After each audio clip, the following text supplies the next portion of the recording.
this webinar is about meaningfulness, spaciousness, and spiritual awareness.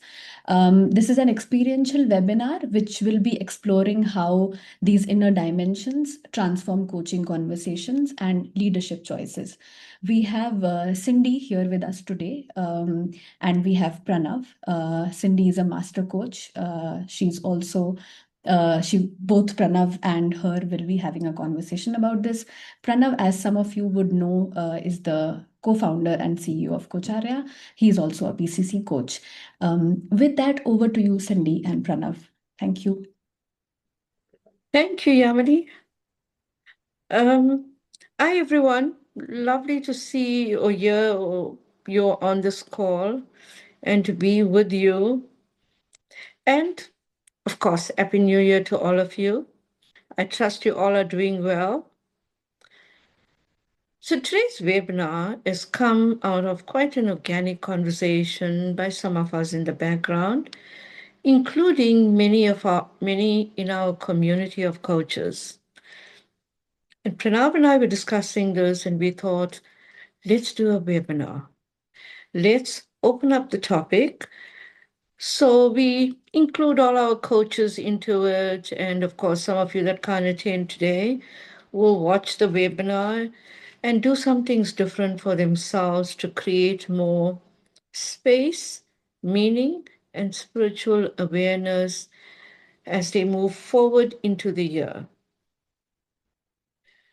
Yes, to all of you who's putting up messages, thank you. We're also looking forward to connecting with you. So let's start. I'll talk a bit and frame the topic a bit, and then hand over to Pranav. So, as you all know, or from your experiences, we are in a world shaped by urgency, noise, constant motion. We always want to do something better, do more.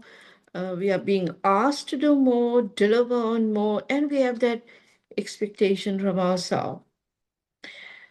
Yet, when you talk to people in quieter moments, what they want is really more space, more quietness, more connected to their purpose, and to do things that are really meaningful for them. Hence this question, what really matters now? What really matters for you?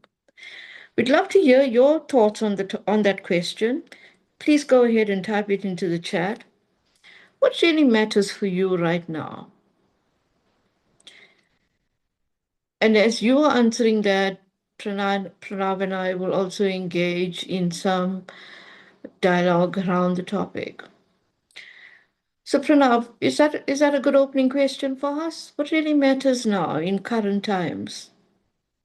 Yeah, I think the question is quite apropos. Some of you may have heard we're on the verge of, or I guess we are in the midst of Davos right now, where all the leaders of the world are summiting in Switzerland to talk about the future of our universe, essentially. And I thought it was somewhat amusing. The French president Emmanuel Macron got up and said, he was being entirely sarcastic, obviously, but we're living in an age of peace and prosperity and no noise at all, which I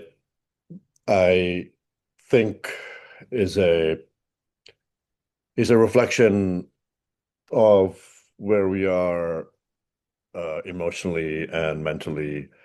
There is a lot of noise, and I was looking at some of the chat inputs here, but one of them is sense of humor, or I think it was being lighthearted, which is what I think the president of France is trying to do is, let's talk about some serious stuff, but let's point out how noisy the situation actually is. And I think in times like this, our ability to have clarity of thought and calm and presence is even more important. because everything that we look at on our social media, on our news channels, even in conversations with each other, is causing some level of inflammation of the mind. And I I think there's only so much here that we civilians can control, and maximizing on what those levers are that we can control and keep ourselves present is what's important at this time.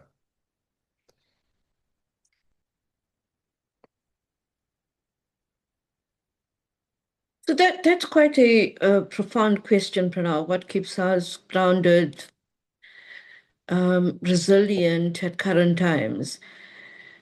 It seems like the idea of space and quietness over time builds some kind of resilience into how we show up. It's like a skill that becomes a sense of being. Yeah. Coaches, please also feel free to share your thoughts. So I want to ask you, Pranav, how do you personally cultivate a sense of spaciousness in your daily living? Yeah. So let me begin with there's a quote. I may have used this before in my notes, but I use it because I love it. It's an amazing quote. It's is by a gentleman named Viktor Frankl, who wrote a book named A Man's Search for Being, and it's about his time in Auschwitz, in a Nazi internment camp, and his Mm, survival through it. He also happens to be uh, a psychologist, specializing in something called logotherapy. His mm, quote, I'll just read it verbatim here. Between stimulus and response, there is a space. In that space is our power to choose our response. In our response lies our growth and our freedom. I think uh, you can read into it as you may. For me, when I first happened upon it about 10 years ago when I read the book, uh, it had some profound meaning to me because it talks about the interstitial space. It's the time between action and reaction. Um, in our in It's something that we are entirely in control of. And why? I mean, there's all things that mattered to me because I was going through my own existential, uh, working on myself, and I think for those of us that are in therapy, uh, and yes, I see there's a Rumi poem also that has a similar. I'll try to find it for us. There is a similar Rumi poem also that talks about something in this vein, but I think for me it was how we react to anything that is put at us and how we can control that aspect of it. And ultimately, it mm, became to me about what we can control and not control, which is what we talked about at the very beginning of this webinar, and what actually is this is what's happening. This is the dissonance that's being created, is that we feel like we can't control the outcomes. We can't control the narrative. So then we go in search of things we can control. And then I think we sometimes pick the wrong things to control. For example, I had this revelation yesterday. I I actually play in a couple of pop rock cover bands, and I'm not pretty sure none of my bandmates are on the webinar right now, so I can talk about them openly, and they'll probably forgive me. But uh, we've been having as those of you who are in any type of team or band or any type of team situation, there's always trouble, uh, specifically about logistics and getting people to meet up. And with one of my bands, this has been an ongoing issue, and we have not been able to get everyone together. We have a couple of gigs on the plate, and we need to get ready. And I am a very on the MBTI spectrum, a very J person. I have to have a list. I put things on the list that I have not even put on the list, do them and cross them out. It's sort of a very the control is a big requirement for me. My Mm, co-leader, however, is a very much a P. He he sort of flies by the seat of his pants, but then is able to keep everything organized in mind and there's chaos in his mind. And so his way of controlling is different than mine. But I mm, called him up yesterday. I'm like, I'm fed up with this. We can't get our band together. At this point, if no one wants to get together, let's just disband. I'm just tired of it. mm. And he really calmly was like, Pranav, what is bothering you exactly? And I said, well, because no one's showing up, I mean, this is getting me frustrated. And he's like, no, no, what is really bothering you? Mm. And then when I sat there and thought about it, it was the lack of control. It was a lack of control for me able to get the band in a place where they need to be. I, as a leader of that band, felt the need to get it done. And it's catering to all my J personality affects. But more so, what was happening is I'd also been reading the news earlier.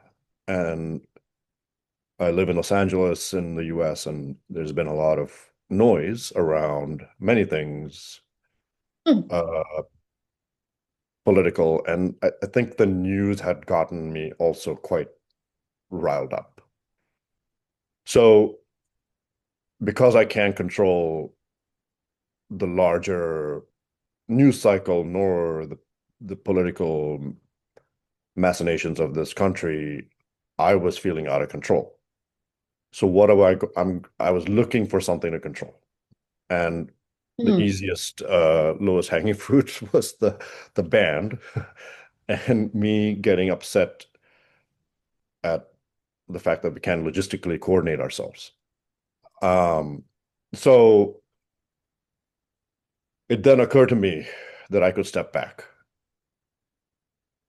And I didn't necessarily have to do anything. I just had to understand that that's what it was. That revelation had to come to me that it's not about it's not about scheduling. It's not about my personality. It's just the fact that I need to understand that there are some things that I can't control, and I should allow that to register and pass. Mm. It makes me calmer, which then lowers my stress levels, lowers my cortisol, allows me to think more clearly, all of those things, right? It just it in that moment, it allows me to be more present. That is so spot on because you would have probably knew all this.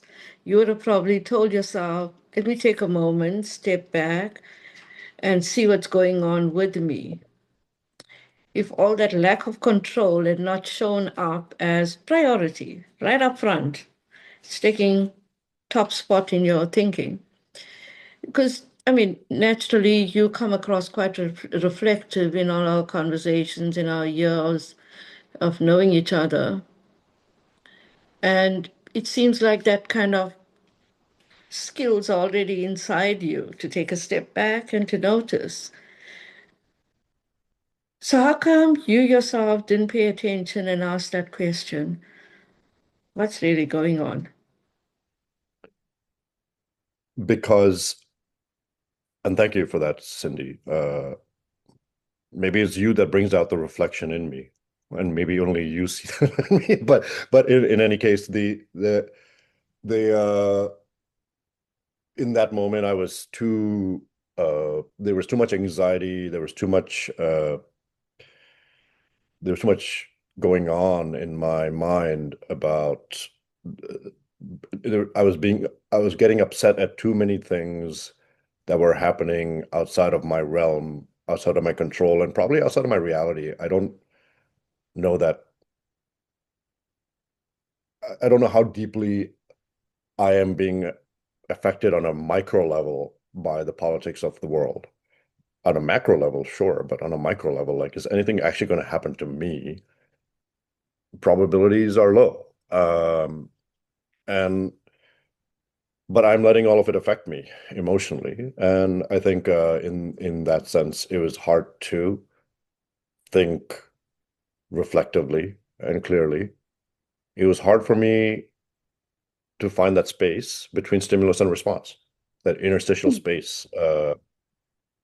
And I think, like any other part of us, mind, muscle, nervous system, neural network, whatever it is about us, we can learn how to with practice, we can learn how to be better at getting to that space quickly when we need to. And I'm sure, I mean, I'm clearly not someone who has gone through any of this training, but I'm sure there are people that are in crisis careers that do a lot of this training where they know how to act in the worst of situations. And Mm. people that are in war zones, people that are in hostage negotiation. I don't People that are in crime prevention. They are probably trained on how to quickly arrive at calm decisions, even in the most difficult of moments. Absolutely. One of my favorite topics, this came to mind as you were talking, is uncertainty, chaos, how to cope with it, how to manage it. And the question, it's a reflective question for discussion that I would ask is, in all this chaos and uncertainty, what is certainly inside you that you can draw upon to help you navigate the chaos? But having said that, that's not easy to do because many people really in chaos and uncertainty will dive into more a survival mode, like an instinct to get something within, as you call it, control, within their control. What can I control here quickly? But it's more like survival instincts that begin to show up. But the flip side of it is that the more you develop the silence within you, and the more you trust that, these other deeper questions, you can stop and say, listen, I have some skills around this, and these skills will help me navigate it for now, and I'll get better at it. Exactly. Yeah. It's just like going to the gym and working out or studying for an exam, or it's the more you flex the muscle, the stronger it gets. It may break down a little bit initially, but then it always gets stronger, right? That's how it works. Rajneesh's comment is, is Cindy coaching Pranav? She's always coaching. Always be coaching. No, today I'm AB, talking. I'm just ABC. talking today, no coaching. But Pranav, there's something that you're saying that's quite interesting. That there's a lot of skills people have within them, and it's about how we listen. And it's a different kind of listening when it goes internally. Yeah? You want to say something about your, I mean, I know you're really good at listening, so you want to say some things about that. Yeah. I think, well, I want to go back to something else you said that made me think of something else. The idea of Yeah. cognitive dissonance, which is related very Yeah. much to this stimulus and response, the space between cognitive dissonance. So here's another quote, one Mm. that I also use frequently and I love, and had a similar affect to me, like the Viktor Frankl quote, but maybe like earlier in my life, in my 20s, perhaps. The quote is by this gentleman, F. Scott Fitzgerald, whom you might know as the author of The Great Gatsby. And he at some point Mm. said, the test of a first-rate intelligence is the ability to hold two opposing ideas in mind at the same time and still retain the ability to function. It literally is a Mm. definition of cognitive dissonance, which is we do it all the time. We're doing it right now. Yeah, holding two. Yeah. Yeah. Opposing but equal ideas. And I think obviously the tendency, as you said, in survival mode, which what is anxiety? Nothing but a way of working through survival. It's a primal instinct, right? And when we are in a cognitive dissonance, we lean towards picking one or the other. It's a draconian, like let's pick one or the other. There's no way that both of them can exist. And the key part of this is not just the allowing for both of those to exist, but to continue to function. And I wouldn't even say it's a first-rate intelligence. It's more of a first-rate survival mechanism. If you tie in both the Viktor Frankl and the Fitzgerald quotes, you essentially have a thesis of how to maneuver cognitive dissonance. And I have an example came to me. It is a client. It is a coaching conversation that I had in which a client was talking about the relationship between their daughter and their mother. And the client's relationship with the mother was fraught from childhood. This sort of goes into, like any coaching situation, it went more into sort of therapy land, but didn't quite, not to the point where I had to stop the conversation, but it did reflect a little bit on their past. And they talked about their fraught relationship with their mother. Let's just say the parent. The child also has a relationship with the grandparent or the parent. The child is of an age where they were vulnerable and disclosed that they were aware of the relationship with the grandparent, between their parent and the grandparent, and felt torn as to what to do. Did they want to support the parent or could they have the relationship with the grandparent? The client in this situation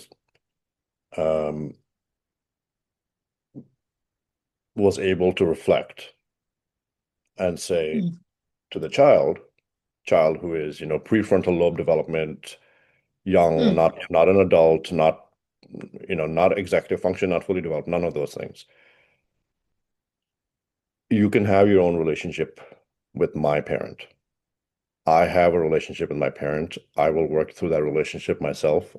That is my relationship. You can also have a relationship with your grandparent, my parent, in a way that works for both of you. It does not have to be influenced by me. Literally cognitive dissonance at play. And I was thinking about this example from this coaching conversation because we were going to talk a little bit about reflection and response, and I think that is a true example of reflective and very influential, powerful stance to take, especially when it has to do with a child.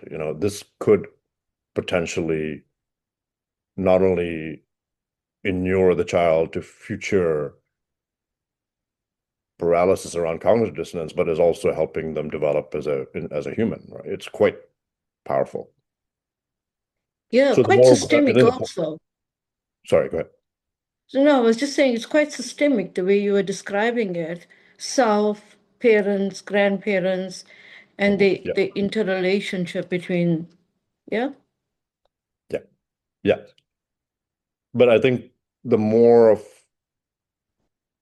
the more that we're able to be like that, the more we affect people in good and powerful ways, right? Versus not. Because there could be a version of this where it was just, yeah, I don't like my parent, therefore you will also not like my parent. Oh, of course. And that turns into a systemic nightmare for Mm. generations, not just for that particular moment. Because that child will then do that to their child. So it just kind of it has it's like the butterfly effect. It has so many more. Uh, there's so much more that can evolve from that one reaction in that moment than we realize. It's quite powerful. Even as I'm saying it realizing how powerful it is. Yeah. My acknowledgement to the child there for having a sense, such a, open sense of how to navigate this and honor all in the system. Yeah. Yeah. And I think there's an interesting thought here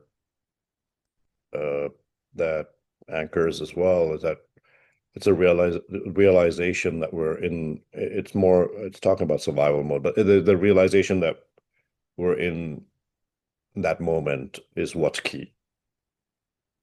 It may not matter if you do anything.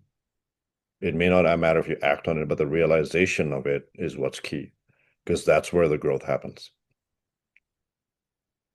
So it sounds like some things we're saying here are skills, maybe capabilities, but it also sounds like something is just like a sense of knowing. Yeah. Can we channel that every time? That's the question. And that how do we get to that point? And I think that goes back to the question you asked me before I went into this anecdote, which is listening. Yeah. And I mean, the question I would ask is, what does listening well mean for each of us? Maybe I'll turn it back to you, Cindy. What is listening well for you?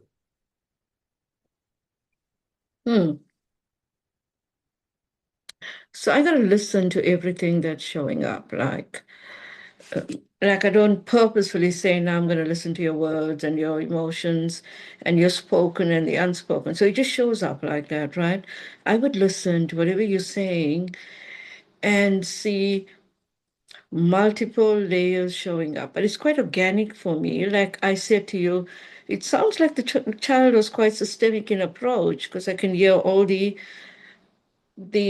other pieces that's not being said. So listening for me is paying full attention to the other party, but also to myself. Also, like if I don't listen well, I feel this edginess inside, and I know I'm not doing something well. So I've got to also pay attention to that and quickly bring myself back to what I was doing and paying full attention. So it also comes like a bit from self. And for you? Yeah, and as I was thinking about our conversation, Hmm.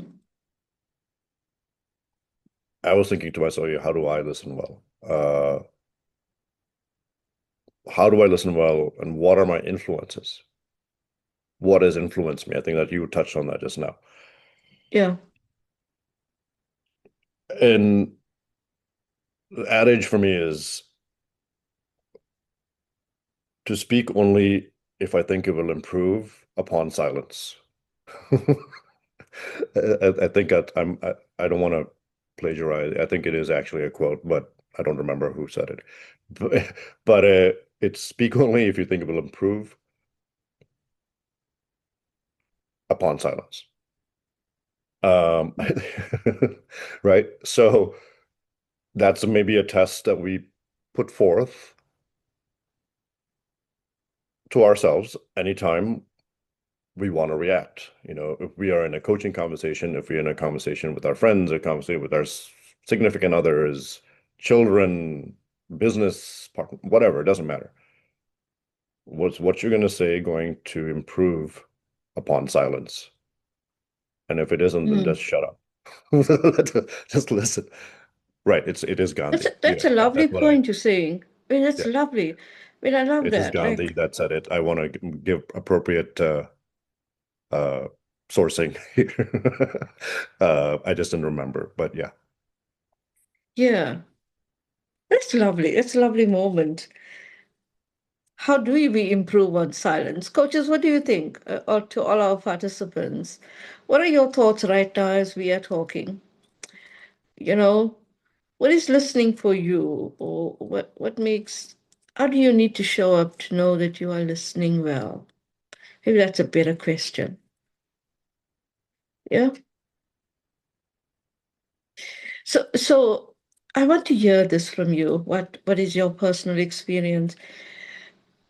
There may be incidents or events over time that has, informed and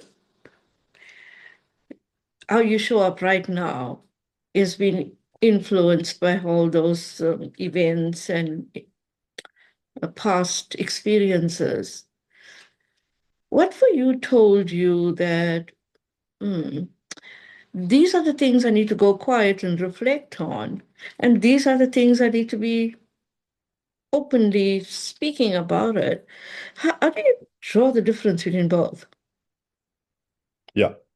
Um, I think I have an answer to that. And Mm, it works from it is an answer for myself, and I'm sure everyone has a version of this for themselves as well. Before I go there, just it's an interesting point that's brought up on chat.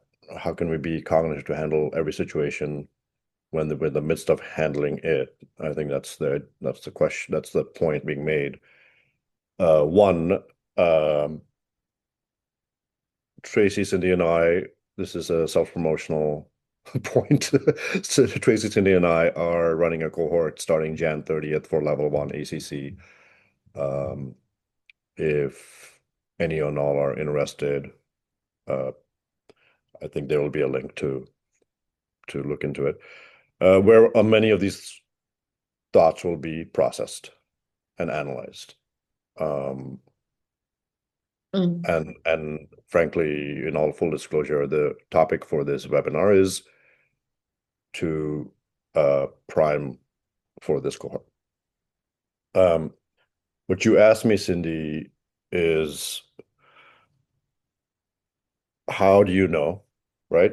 mm, yeah. So for me, like in the instance with my band, with my bandmates, Mm, it was when I felt the dissonance. It wasn't cognitive, it was literally a dissonance. Cognitive would mean I was actually processing it in an effective, productive manner. No, I was in a state of anxiety. I was in a state of my blood pressure went up, my anxiety was up, my stress, cortisol, everything is up. And when that happens, and then I start to think less rationally, it is a signal that I am in a state of I can approach a state of cognitive dissonance, or I can go further into that anxiety and let it kind of take over. So there are two paths I can take at that point. Um, I can just let my neurotic self, my anxious self, my need to be J, all of those things kind of take over, or I can realize that I am in that state and there's another path that I can take, which is much more generative. An approach a state of cognitive dissonance in the way that Fitzgerald uh, has phrased it in that quote. And the important action here is to sit in that discomfort. It's to sit in it. to feel uncomfortable, because our survival instinct is to get the hell out of that discomfort and do whatever it takes. Yell at someone, honk at someone, raise tariffs, whatever, invade random countries in the Arctic Circle, whatever it is that, it takes, whatever takes place, instead of which we can sit in that discomfort and let and feel it. And when you do, I think one, it improves your resilience to sit in discomfort in general, which allows you to be more present when you're in uncomfortable situations, like immersion therapy. And two is even that trauma, that what could potentially be trauma in the future becomes something that you resolve right then and there. Because you're taking care, you're listening to that discomfort for yourself, you're being true to yourself, you're like, okay, I'm not feeling good right now. I'm gonna process it, I'm gonna feel it, and I'm going to make a choice based on that feeling. And ultimately that choice will probably be the right one. Because you have made it in full control of yourself, of your mind, and without resorting to survival instincts or retaliatory instincts or things that will make you feel better temporarily, but not permanently, or things that will then imprint trauma into your brain for your future self. There's so many different ways of looking at it, but that's how I look at it. But it'd be interesting to hear versions of that from others and from yourself, Cindy, as well. Yeah, I'd love to hear. Coaches, if you've got any questions or you want to join us for a moment, feel free to do that. So, there are times when, most times, personally for me, the silence show up first, not a reaction. Like even if I'm upset about something, thank God I would go silent first. That's like my go-to place. And there are many times when I would say to myself, I should have said something. But it's only in hindsight, and most of the time that thought goes away after a while. But there are times when I would feel this burning inside. I feel myself getting hot and flustered. And then I know there's a reaction that's going to come up. And at times, I would force myself, right? Okay, calm down now. You're going to have to do something different or give in to the reaction. With certain people, like family members, it's easy to give into the reaction, right? It's like, you can say something. But most of the time, I think the inner wisdom in you, that sense of knowing inside you, tells you it's not going to be good. Just calm down.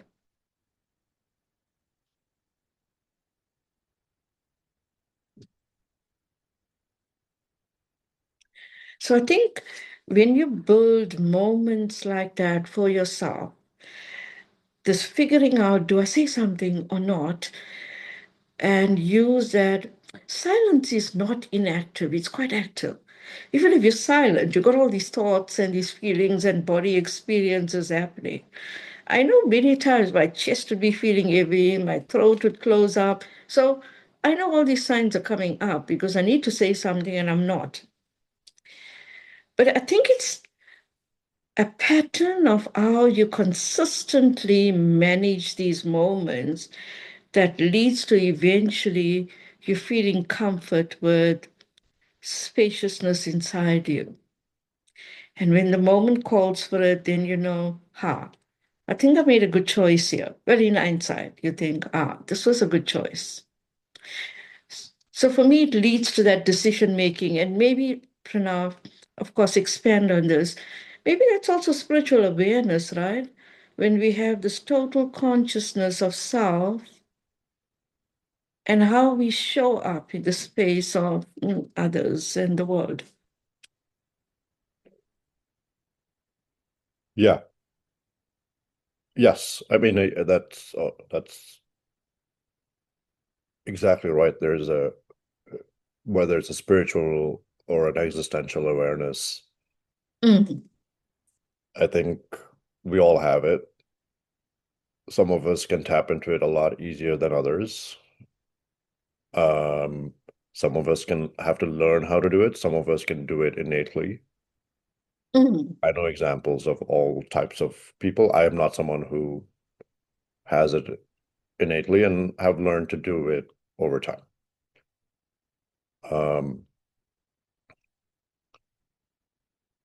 I think it's interesting that my morning started and your evening just kicked in because of the difference in like the colors in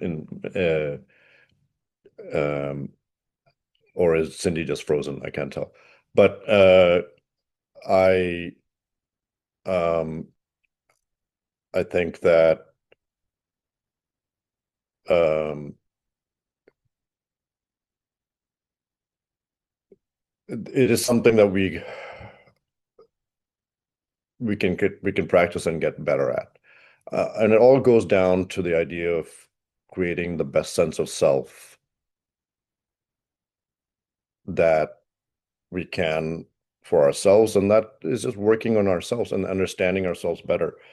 And the sense of self part of it, um, the stronger the sense of self, and I'm getting into sort of more psychological awareness here, the stronger we are at uh, acting and reacting to the various triggers that are thrown at us on a daily basis.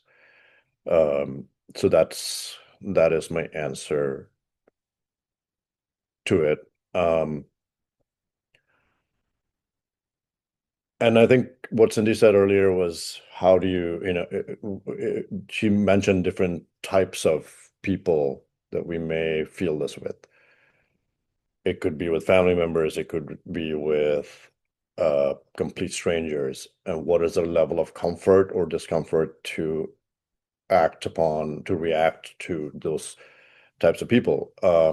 There's an interesting fact about how um, in incidents of road rage, the person that is happily able to scream and honk at someone that cut them off in a car would never do that if they were um, cut off in person. And why is that? Because you feel like you're safer in the car. You feel like you are protected by the metal, the chassis, and all the other mechanics of the car, whereas when you're in person, you're much more vulnerable. So I think in that same sense, you're able to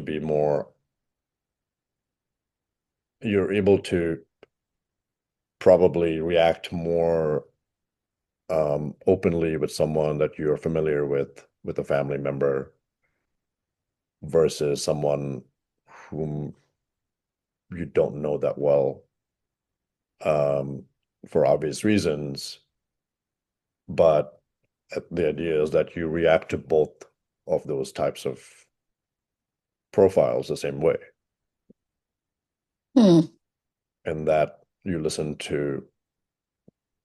and reflect on either one of those profiles if they are triggering you. So maybe we should ask everyone, what is it like for them? What are their trigger points that leads to um, reaction versus a silent wait and reflect and then respond? So what is it like for the rest of you? And my apologies, it looks like a power cut. So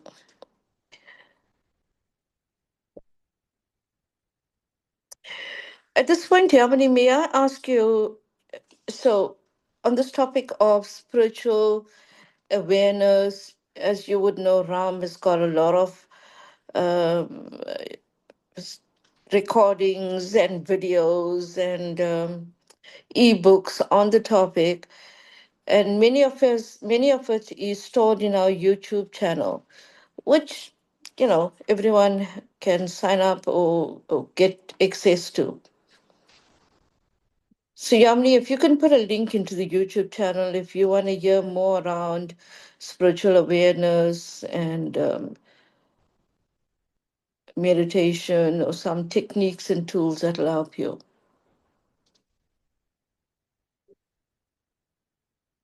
I think it would be interesting to hear. Yeah, the chat just came through. I just want to make sure I see. Yeah, it would be interesting to hear what labels have been assigned to this. You used the word spiritual awareness. Mm, I've said existential awareness, sense of self. mm. What is the label that people assign to this state of being? Yeah, please share with us. What do you call it? I mean, we commonly in Coacharya, as you would know, reference spiritual intelligence, spiritual awareness. What is it like for you? Um, your sense of awareness, beingness is well connected to self and how you show up with others. Well, I think the reason I was asking also is because then it tells us and it tells you as the audience also exactly what the influence is. Where is that? What's the where does it come from? Right? If it's spiritual, then clearly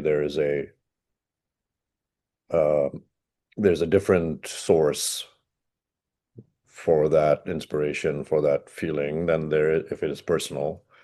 Uh, if it is family, I think it kind of clues you into where that Mm, energy, that ability is coming from.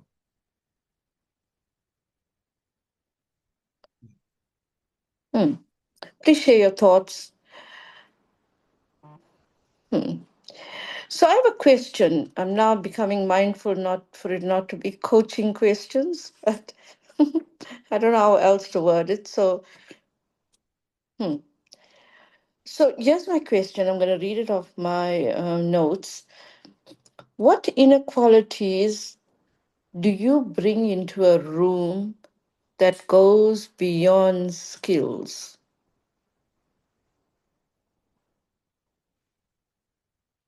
Inequalities walking into a room beyond skills, right?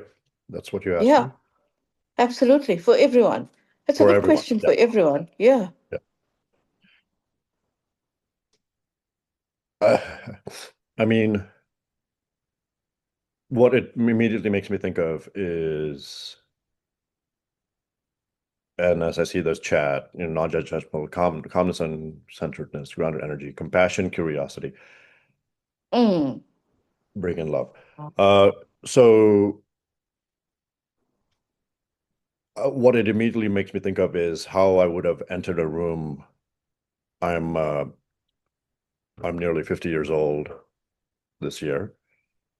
How I would have entered a room 30 years ago at age 20. Um, Again, prefrontal lobe, pre-development of the prefrontal lobe, uh, much less life experience, far less trauma, or having dealt with far less of the trauma, mm, uh, and less confident, or maybe more overconfident, frankly. Um, Bigger ego, bigger delusions of grandeur, all the things that come with immaturity, um, which don't allow you to fully be present for others because you're so immersed in yourself. mm, Now, there may be people out there that still have not developed that maturity at age 79, 80, doesn't matter. But I think it's it's looking back at where you were 30 years ago and where you are now and how you enter that same room and what the difference is, right? Mm. And then how you might enter that room again in 30 years from now, assuming we all make it to that. Good So experiment. what's that? That's a good experiment. We should try that, right? Yeah. So, well, there's many we can get lighthearted right now. In 30 years, when at least I will be nearly 80, will I be walking into the room or will someone be wheeling me in? And will I have will be back to prefrontal lobe pre-development stage of dementia, or will I be still cognitively there? I mean, there's a lot to joke about, but I think where you are at that point is in Maslow's hierarchy term, just in a completely different space, and hopefully in a Mm. much more peaceful place. And I've noticed, and I've taken this inspiration from people that are elder than me and have this state of being to be to appear without ego. And I admire that a lot. And in people, I've noticed that the people that should have the biggest egos have absolutely or show absolutely none of it. And that to Yeah. me is a very admirable quality. It's sort of that quiet confidence that one has because they have no insecurities to put out there. I think that is something, at least I would hope to achieve in greater amounts as I get older. Mm. Um, and I suppose tying it back into the question that you asked me, what is it you want to walk into the room with? You want to walk into the room with the confidence and all the self awareness that you have mustered at this point in your life, um, but with the idea that it can evolve further, and that every time you enter that room, you're learning a little bit more about yourself and about others, Mm. so that each time you enter that proverbial room, you're you're getting better. You're becoming a better version of yourself. Yeah. Progress is showing up. Evolution, Yeah, yeah. absolutely. So we have a few more minutes left.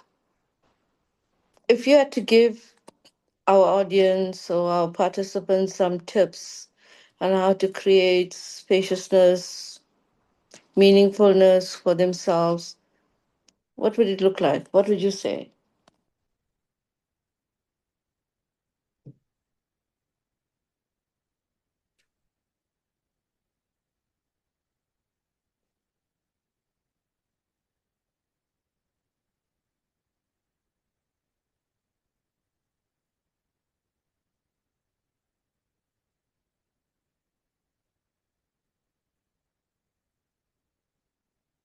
Pranav? Yeah, so tying it back into the header, right? Meaningfulness, spaciousness, spiritual Mhm. awareness in coaching and leadership. I think, I think the very fact that we all showed up here at all the different times and time zones and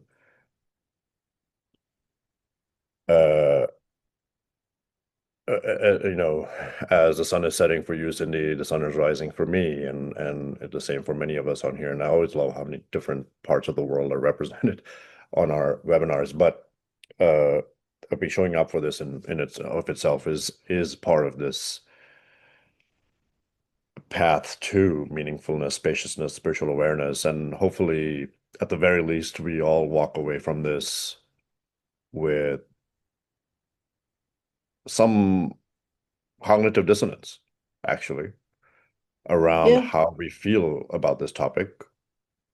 The examples that were given by everyone in the chat and what we talked about, how we are processing all of it, how we are going to react the next time we're given an opportunity to react, what the space is between that the time we listen and the time we react, how we hold two opposing thoughts in our heads. All of these things are now been thrown out there for everyone to either think about tonight or go through that day and think about. And the next time an incident or an episode presents itself, thinking about how we process that moment in a way that is meaningful, spacious, and spiritually aware.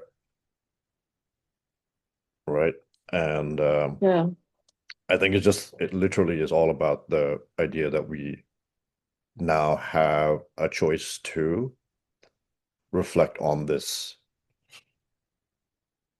in all, 67 or so of us have the chance to think about this more deeply over the next days, hours, days, weeks, months, years. And maybe it'd be great to figure out a way to have the same audience back and understand what's changed, what the differences are. Are you better at something? Are you worse at something?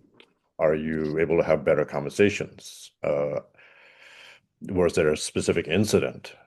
Did you get nothing out of it? All of those are valid. They're all valid. Everyone has their own way of processing it. But I think what we're all facing is some aspect of noise and dissonance. And I think whether we accept it or not, it does exist. And how we choose to frame our lives and our paths around it is what matters.